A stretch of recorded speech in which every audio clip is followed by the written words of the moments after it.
Em nome do Pai, do Filho e do Espírito Santo. Amém.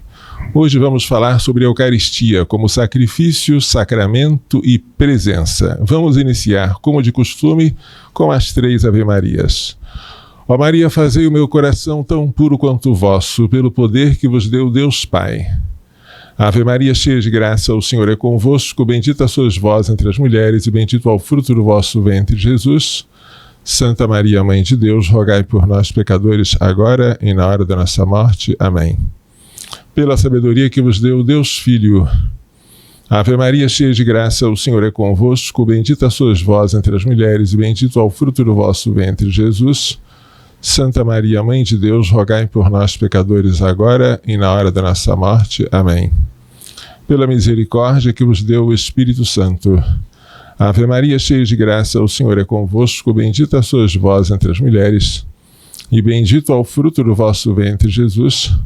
Santa Maria, Mãe de Deus, rogai por nós, pecadores, agora e na hora da nossa morte. Amém. Em nome do Pai, do Filho e do Espírito Santo. Amém. A Eucaristia, queridos irmãos, é o maior dos sacramentos. O mais importante é o batismo, que nos torna filhos de Deus, membros da Igreja, herdeiros do céu, portadores da graça santificante que vai se transformar em glória, ou seja, na visão de Deus face a face, e nos faz participar do ofício sacerdotal de Cristo. O batizado, ele participa do ofício de Jesus de oferecer um sacrifício. Tu és Jesus, sacerdote e cordeiro imolado. Também somos por ti sacerdotes, ó bem-amado. O cordeiro era a vítima para o sacrifício. O sacerdote era aquele que oferecia a vítima. E Deus era aquele a quem a vítima era oferecida. Jesus Cristo, na cruz, mas também na última ceia, se apresenta como sacerdote porque é ele que oferece. Como vítima porque é ele que é oferecido, ele se oferece, né? E ele se oferece a quem? Ao Pai. Como que? Como vítima de expiação pelos nossos pecados, para nos reconciliar com Deus e para restituir a graça que Adão havia perdido pelo pecado original para si e para toda a sua descendência. Jesus Cristo, o novo Adão, pregado na cruz, faz um ato de extrema obediência até a morte, compensando a desobediência mortal de Adão junto à árvore chamada do conhecimento do bem e do mal. E Adão, que pecou junto com Eva, tem agora como paralelo Cristo, que nos redimiu em companhia de Maria Santíssima, chamada por Santo Irineu, a nova Eva. Muito bem, Jesus é sacerdote, e todo o sacerdócio da nova aliança é participação no sacerdócio de Cristo. O batismo nos torna sacerdotes comuns. O sacerdócio batismal nos dá o poder de oferecer Jesus sobre o altar, debaixo das aparências do pão e do vinho. Mas toda a assembleia que oferece é uma assembleia sacerdotal. O sacerdote ministerial é aquele que foi ordenado. Pelo sacramento da ordem, ele também oferece o mesmo sacrifício, o sacrifício de Cristo sobre o altar, mas ele tem o poder de agir in persona Christi, na pessoa de Cristo. Ele pronuncia as palavras da consagração, só ele. Isto é o meu corpo, este é o cálice do meu sangue.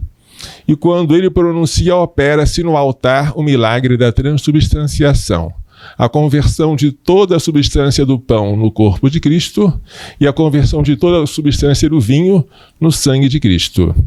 Este milagre acontece na Santa Missa, é um milagre que assombra os anjos.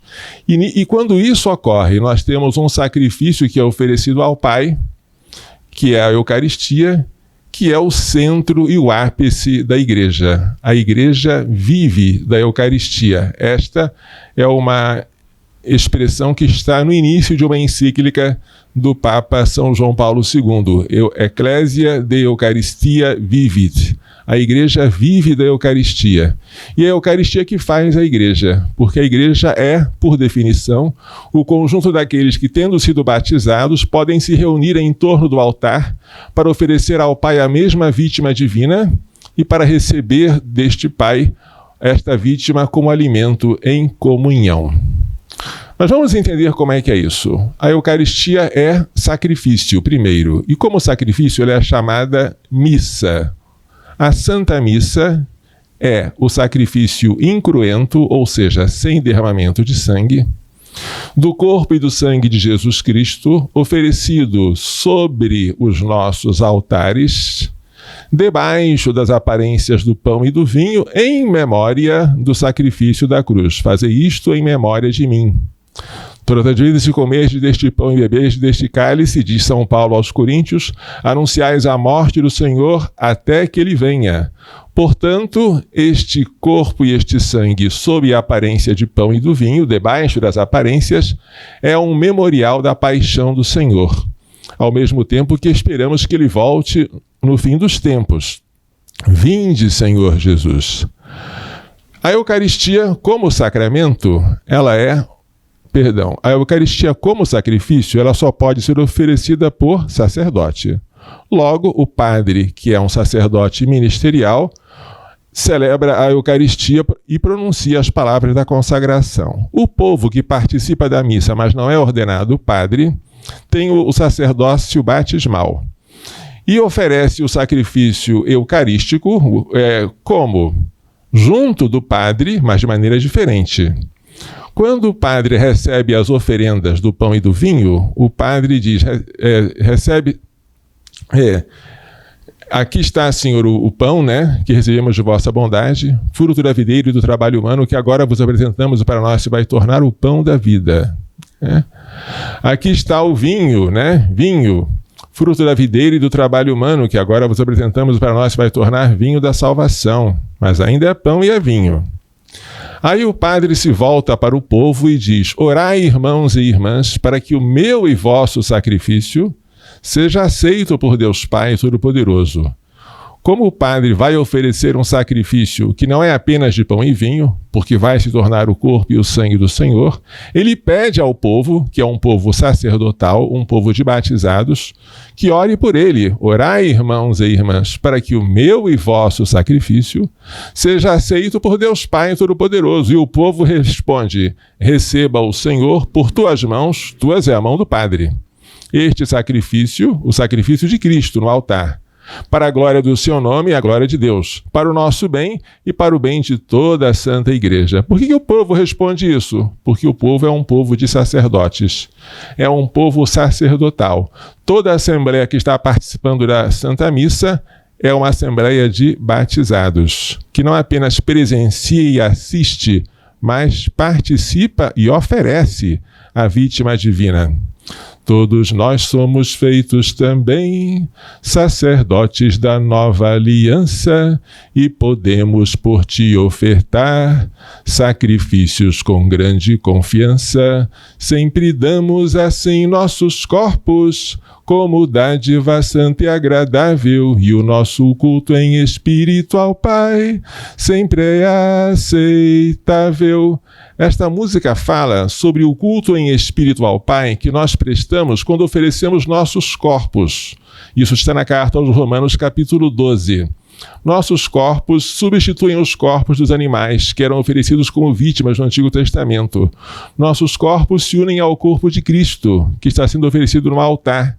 E como Cristo é uma vítima santa, pura e imaculada, também nossos corpos, que são oferecidos a Deus na Santa Missa, devem ser castos, puros, santos, imaculados. Nossa oferenda tem que ser agradável a dele.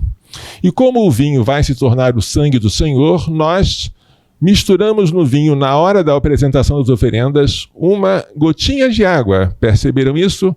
Para simbolizar a nossa participação na natureza de Cristo, na natureza divina dele. Ele que se dignou a assumir a nossa humanidade, que nós agora possamos participar da divindade dele. É assim que o padre coloca uma gotinha de vinho, uma gotinha de água no vinho, que será convertido no sangue do Senhor.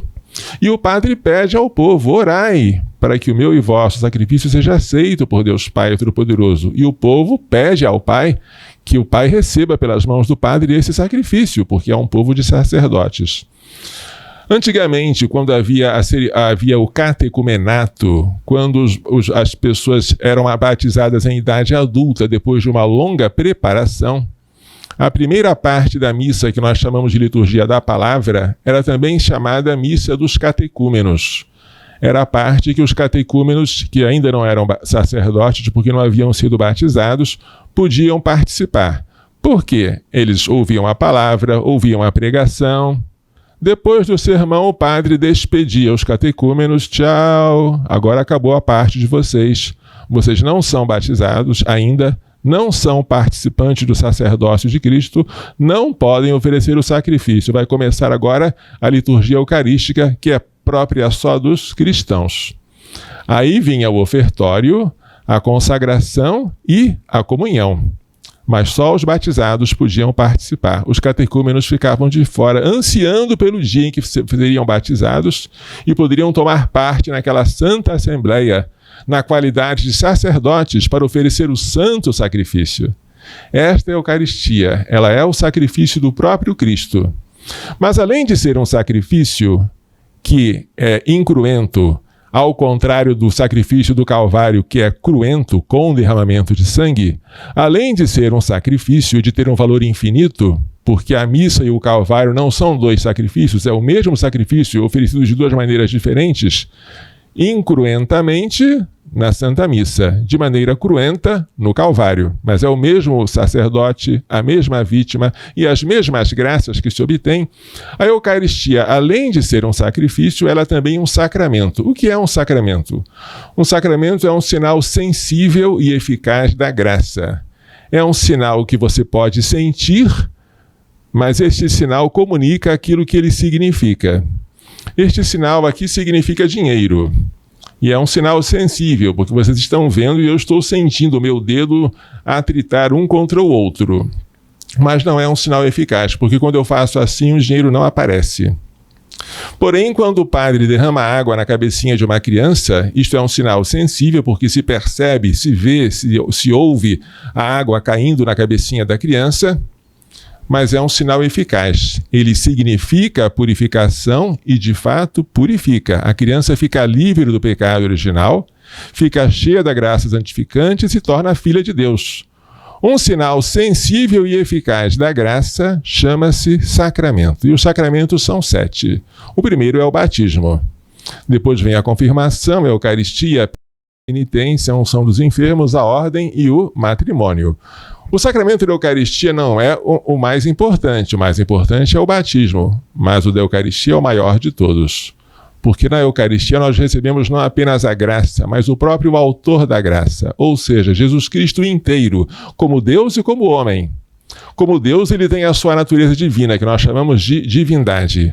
Como homem, ele tem a sua natureza humana, que nós chamamos de humanidade. A humanidade de Cristo é composta de corpo e alma, como a nossa.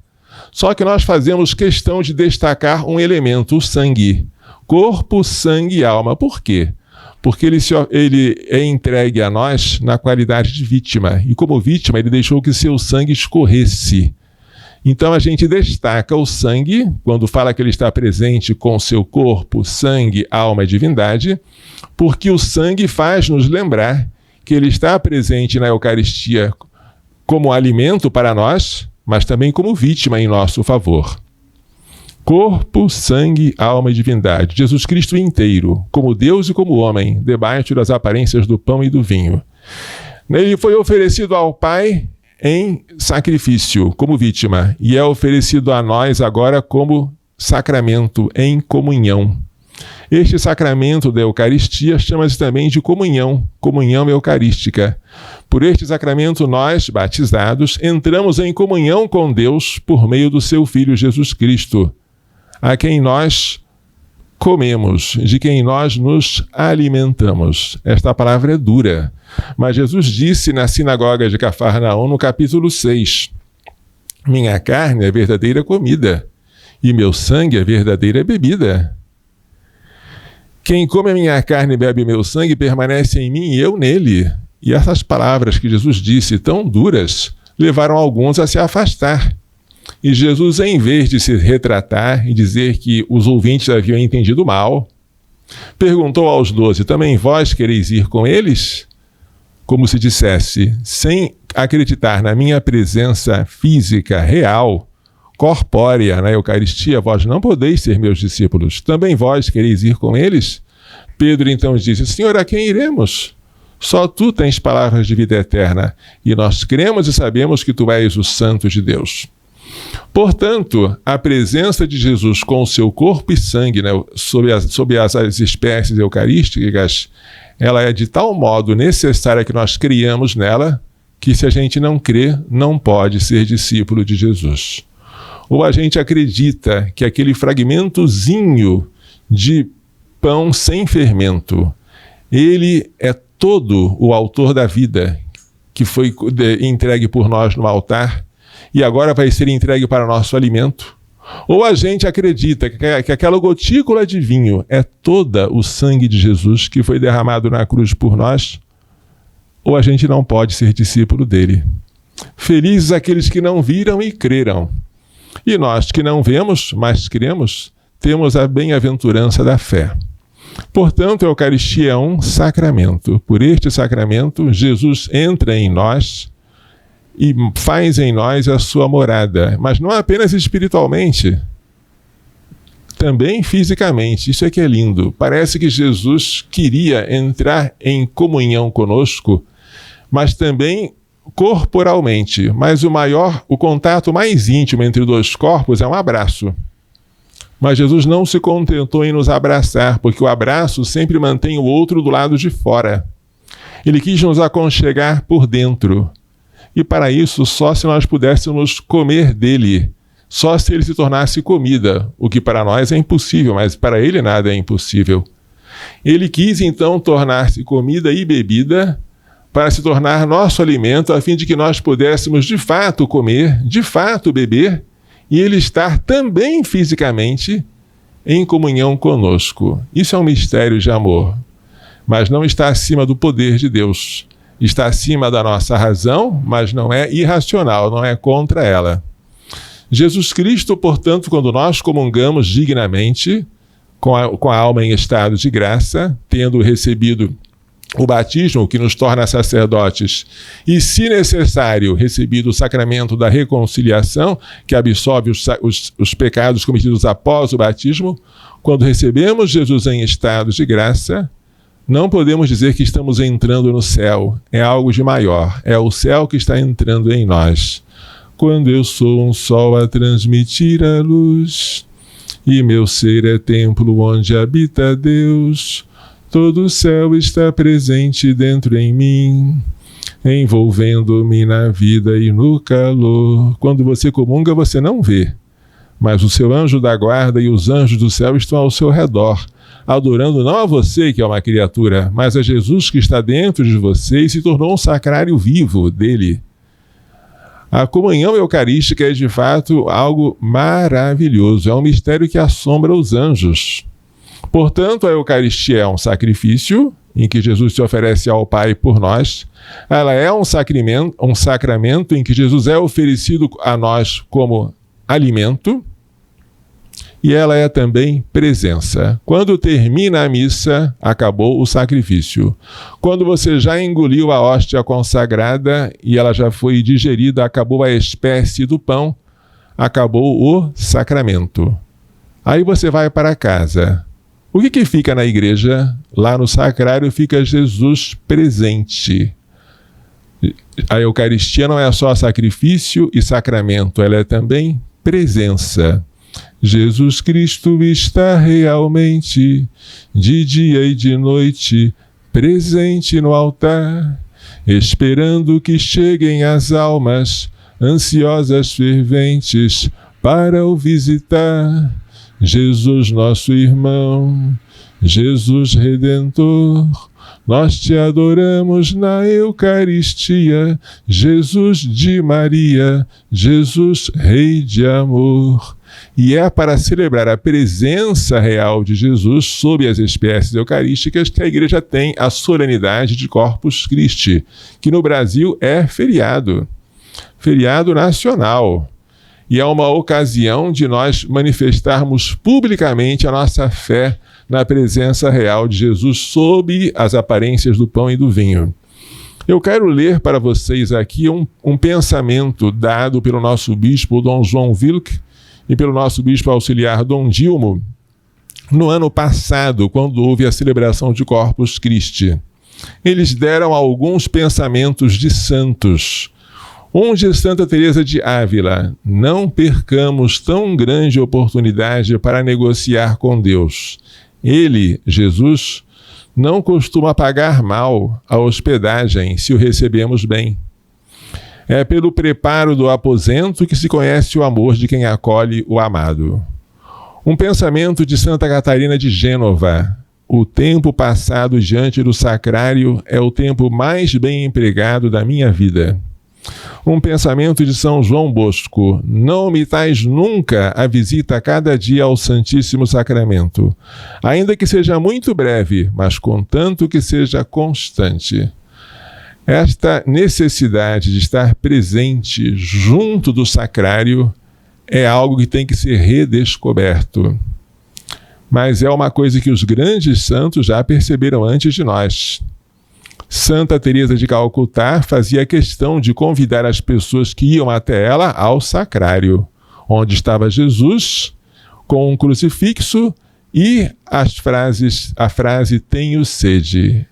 E ela fazia questão que as suas filhas espirituais, as irmãs missionárias da caridade, ficassem diante do sacrário um bom tempo, porque lá é que elas consolavam o Senhor e adquiriam do Senhor as energias necessárias para poder socorrê-lo na pessoa dos pobres. Ela entendia isso. E ela não dispensava esta adoração eucarística para substituir um maior cuidado pelos pobres. Ela não fazia isso. Ela sabia que nós precisamos primeiro nos abastecer para depois dar de comer aos outros.